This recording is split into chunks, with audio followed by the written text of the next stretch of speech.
Hey everyone, Storm Door Guy here, and today I'm going to show you one of the most common problems with the Larson Platinum doors.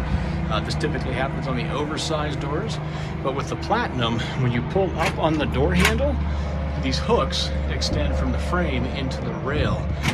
Now all of these doors come pre-assembled from the factory, meaning the latch rail, the header, and the hinge rail, as well as the threshold, are all pre-built into one unit. There's no room for adjustment.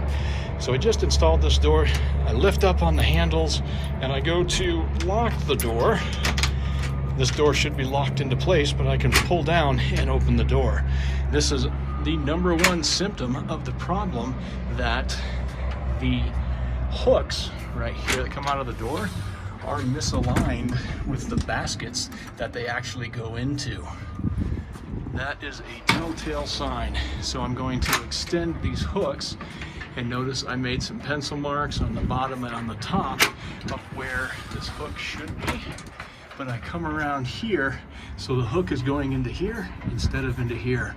The basket is offset by about an inch or two. This is a known manufacturer defect. Same thing, bottom hook is right here, but the basket is below that line. There's nothing you can do to fix this. You just have to reorder the door from your local vendor, or call the factory, because they will not just replace that latch rail, which is absolutely asinine to me, but hey, their business, their profit, their deal. So for more tips and tricks on storm doors, be sure to like and follow my channel or visit stormdoorguy.com.